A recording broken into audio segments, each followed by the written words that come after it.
Hello family. I am किरण शुक्ला और आप लोगों ने मेरा पहला वीडियो देखा ही होगा जिसमें मैंने कुछ बेस्ट करियर ऑप्शंस बताए थे।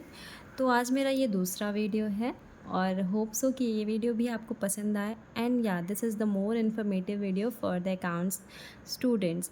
तो अकाउंट्स को समझने के लिए सबसे पहले हमें कॉमर्स के टर्म्स को, अकाउंट्स के टर्म्स को जानने की ज़रूरत होती है। तो अकाउंट्स में पहला टर्म ही जो होता है ना, वो अकाउंट्स होता है, राइट। तो सबसे पहले हम आज जो है बेसिक टर्म्स के बारे में जानेंगे। पहला है accounts, record of all business transactions. सारे जितने भी बिज़नेस ट्रांजैक्शंस होते हैं ना, उनके रिकॉर्ड्स को अकाउंट्स बोलते हैं। चाहे वो परचेज़ हो, परचेज़ रिटर्न हो, सेल्स रिटर्न हो, everything will be recorded in the accounts book. वो अकाउंट्स कहलाता है। इसमें दो साइड्स होते हैं, right, debit side and credit side. जो लेफ्ट हैंड साइड होता है, दो कॉलम होते हैं। जो लेफ्ट हैंड साइड होता है ना, वो डेबिट साइड होता है, ओके। एंड जो राइट साइड होता है वो क्रेडिट साइड होता है।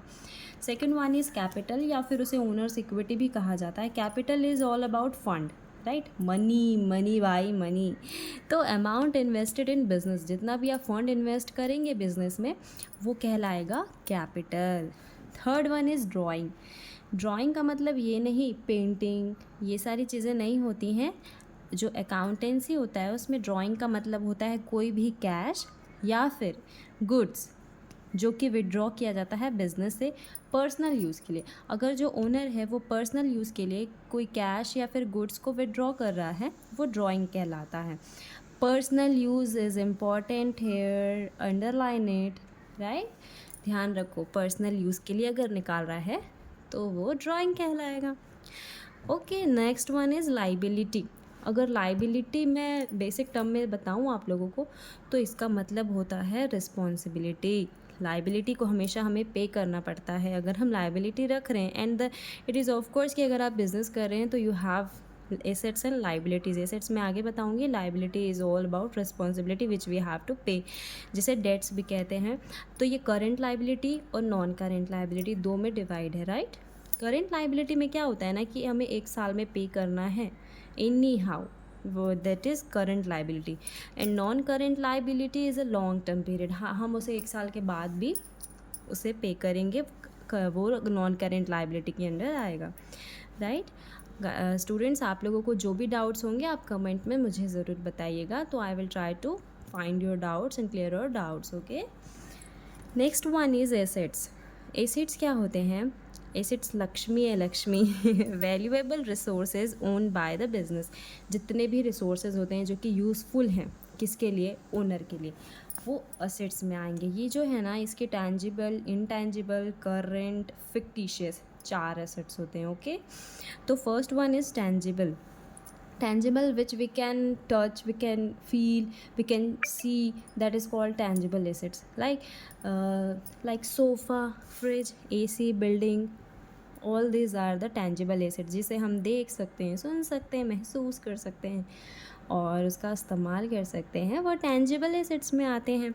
And second one is intangible assets। intangible जिसे हम छू नहीं सकते, देख नहीं सकते और उसे यूज़ भी मतलब नहीं कर सकते हैं, बट वो यूज़ हमारे आता ही रहता है, like goodwill, patent, copyright, all these are the intangible assets for company, okay. Next one is current.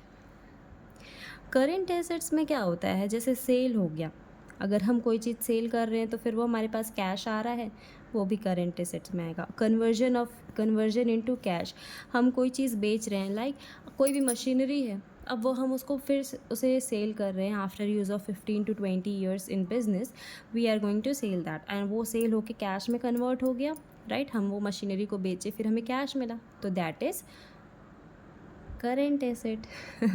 The last one is fictitious asset. fictitious asset मैं अगर कहूँ अपनी लैंग्वेज में तो फेक एसेट। ये कोई एसेट ही नहीं होता, ये रियलाइजेबल नहीं होता है कैश में, okay. Next one is capital receipt. Capital receipt जो होता है, हमें जो रिसिप्ट होते हैं कैपिटल में, कैश में, वो कहलाते हैं कैपिटल रिसिप्ट, जो कि बैलेंस शीट में शो होते हैं, राइट। बैलेंस शीट हम लास्ट में बनाते हैं। वो मैं धीरे धीरे आप लोगों को सारी चीज़ें क्लियर करूँगी, सब कुछ बहुत अच्छे से क्लियर करूँगी, आप लोगों को बहुत मज़ा आने वाला है मेरी वीडियोज़ में। Seventh one is revenue receipt. Revenue is also a profit. Like revenue is a income, kind of income, okay, जो कि शो होता है क्रेडिट साइड, ट्रेडिंग और पीएल अकाउंट, ये भी एक अकाउंट बनता है. Account is all about accounts. बहुत सारे अकाउंट्स बनते हैं, बहुत इंटरेस्टिंग सब्जेक्ट है, ट्रस्ट मी, अगर समझ गए तो जीत लिए, दुनिया जीत लिए आप. The next one is expenditure. Expenditure is a expense, right. आपको समझ में ही आ रहा होगा कि ये खर्चा है. अगर हम कैश या property anything we are going to transfer, हम किसी को दे रहे हैं तो वो हमारे लिए एक्सपेंडिचर होगा. Okay. The next one is revenue. Revenue is amount received from sale of goods. जो भी हम गुड्स के सेल में अमाउंट रिसीव हो रहा है वो रिवेन्यू कहलाएगा. ओके. अगर हम कोई गुड्स को बेच रहे हैं तो रिसीव हो रहा है अमाउंट, वो रिवेन्यू कहलाएगा. Next one is income.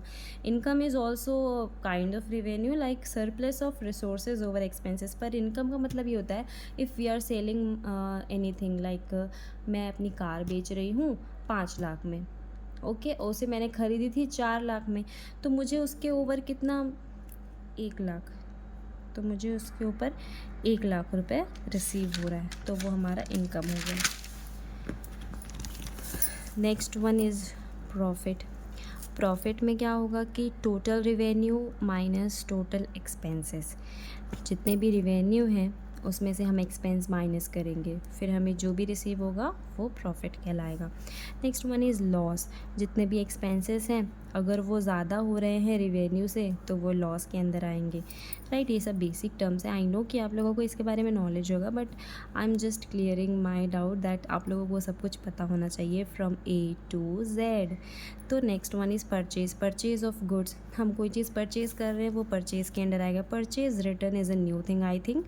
तो इसका मतलब है गुड्स रिटर्न किया गया सप्लायर को. मान लो ये कोई सप्लायर है, ये सप्लायर है और ये परचेज़ कर रहा है. अगर इसने ख़रीदा इससे गुड्स, ये ले गया, फिर ये वापस आके इसको गुड्स रिटर्न कर लिया, इससे कैश ले लिया, वो परचेज़ रिटर्न कहलाएगा. Sales return, transfer of ownership of goods and services. अगर कोई पर्सन दूसरे को गुड्स दे रहा है, कैश ले रहा है, तो वो गुड्स का जो है ट्रांसफ़र कर रहा है ओनरशिप, जिसको बेच रहा है उसका हो गया वो, तो वो सेल्स के अंडर कहलाएगा, right. Next one is sales return.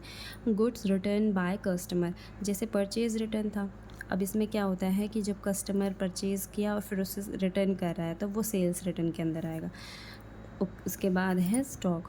Opening stock, closing stock. Opening stock जो बिगनिंग में है हमारे पास, हमारी कंपनी के बिगनिंग में जो भी स्टॉक है वो ओपनिंग स्टॉक है, और जो हमारी कंपनी के एंड में है वो क्लोजिंग स्टॉक है. ये जो तीनों टर्म है ना, ये बहुत सही है, ये बेसिक है, समझ लो रूट है अकाउंट्स का. तो debtors, the person from home payments has not been received. जिससे हमने पेमेंट नहीं लिया है वो डेटर होते हैं. जैसे कि कस्टमर, उनने हमसे सामान लिया, अब हमें पैसा नहीं दिया है, ओके, तो ये हमारे डेटर्स हो गए. Creditors, the person from home payments has not paid. जिससे हमने पैसा नहीं दिया है वो सप्लायर, ओके, तो वो क्रेडिटर्स कहलाएंगे. The last but not the least, bad debts. Payments which becomes irrecoverable from debtors. Debtors मतलब मैंने समझाया है, अगर इन्हीं डेटर्स से हम पैसे लेने में सक्सेस नहीं हुए, सफल नहीं होते हैं, तो वो बैड डेट्स हो जाते हैं, राइट. वो पैसे डूब गए मतलब. तो ये सारी चीज़ें कुछ बेसिक टर्म्स थे अकाउंट्स के. तो प्लीज़ इन सबको अच्छे से लर्न करिए. हम नेक्स्ट वीडियो में जर्नल एंट्रीज़ के बारे में पढ़ेंगे. And hope you like the video. Please do like, share it, subscribe my channel. Thank you. Radhe Radhe ji.